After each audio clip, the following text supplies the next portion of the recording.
글로벌 외신 브리핑 박지영입니다. 첫 소식입니다. 내년도 주한 미군의 방위비 분담금을 결정하는 제11차 한미 방위비 분담금 특별협정 3차 회의가 어제 열렸는데요. 양측의 입장이 강하게 부딪히면서 이 회의는 파행 속에서 종료된 것으로 알려졌습니다. 어떻게 된 일인지 워싱턴 포스트 보도로 살펴보시죠. 한미 대표단은 어제 오전 10시부터 한국국방연구원에서 제3차 회의를 가졌는데요. 먼저 각국의 입장부터 좀 살펴보면 미국 측은 새로운 항목 신설을 통해서 방위비 분담금이 대폭 증액돼야 한다고 주장한 것으로 알려졌습니다. 반면에 우리 측은 지난 28년간 한미가 합의해온 틀 안에서 상호 수용한 범위에서 이뤄져야 한다는 입장을 고수한 것으로 알려졌는데요. 이런 주장을 바탕으로 미국은 한국이 분담할 내년도 분담금으로 올해 분담금의 5배가 넘는 50억 달러에 육박하는 금액을 요구한 것으로 알려졌습니다.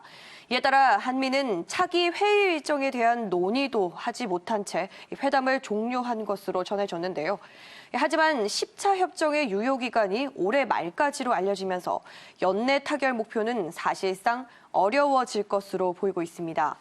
이와 관련해서 미국 측 대표단이 애초에 지소미아 만료를 앞두고 한국의 종료 결정 유예나 또는 철회를 압박하기 위해서 이 방위비 문제를 이용하려는 것이 아니냐는 의도도 나오고 있습니다. 다음 뉴스입니다. 유럽연합이 2020년도 EU 예산안에 합의했다고 밝혔는데요. 이 예산안 규모와 또 구체적인 내용들 로이터 통신 보도로 살펴보겠습니다. 현지 시간 19일 유럽연합 집행위원회에 따르면 각국 정부와 행정부 격인 집행위 또 유럽의회는 전날 밤 1,687억 유로, 하나로는 약 220조 원 규모의 내년도 예산안에 합의했다고 밝혔습니다. 이번 예산은 기후변화와 또 청년 실업에 대한 대응, 디지털화 등에 대한 투자를 강화하는 데 초점을 둔 것으로 알려졌는데요. 유럽연합은 특히 내년도 전체 예산의 약 21%를 기후변화 문제에 대응하는 데 투입할 것이라고 밝혔습니다.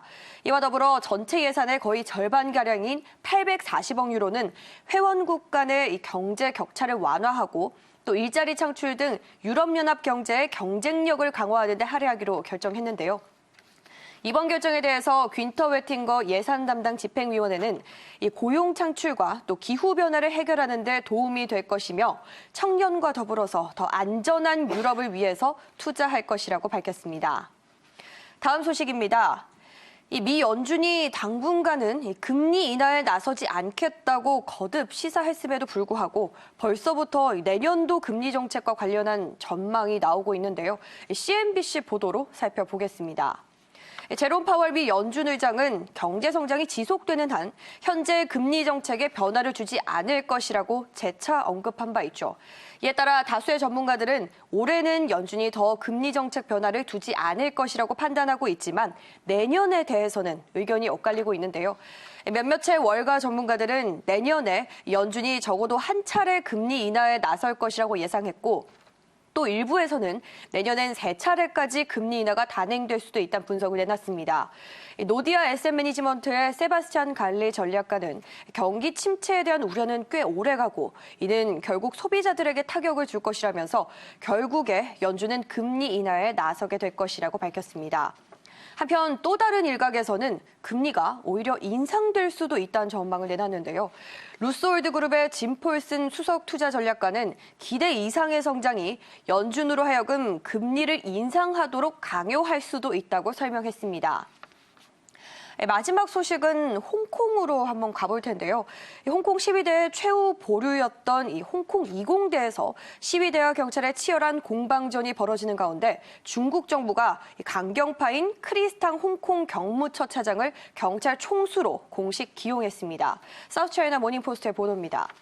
현지 시간 19일이죠. 중국 국무원은 홍콩 기본법과 또 캐리람 홍콩 행정장관의 건의에 따라서 스테판로 홍콩 경무처장을 해임하고 그 자리에 크리스탕 차장을 임명했다고 밝혔는데요. 지난 6월부터 이 시위 사태에 대응하는 타이드라이더 작전을 이끌어온 이 탕 신임 차장은 범죄 대응 등에 있어서 강철 주먹을 고집하는 강경파 인물로 알려졌습니다. 탕 차장의 기용과 관련해서 친중파 진영은 탕 차장은 범죄와 또 폭력 조직의 무관용을 보여주는 인물이라면서 그가 이끄는 경찰은 홍콩의 법과 질서를 회복하고 또 급진적인 시위대를 향해서 한층 더 강경하게 대응할 수 있을 것으로 기대된다고 밝혔습니다. 이번 기용은 시진핑 중국 국가주석이 최근 홍콩의 폭력 사태 종식을 공개적으로 천명한 데 따른 후속 조치라는 시각인데요. 이에 따라 사실상 중국 정부가 이 홍콩 경찰을 통해서 시위대 폭력에 강력히 대응하겠다는 점을 대내외적으로 보여준 것으로 풀이되고 있습니다. 글로벌 외신 브리핑 1부에서 준비한 순서 여기까지입니다. 저는 잠시 후 2부에서 다시 뵙겠습니다.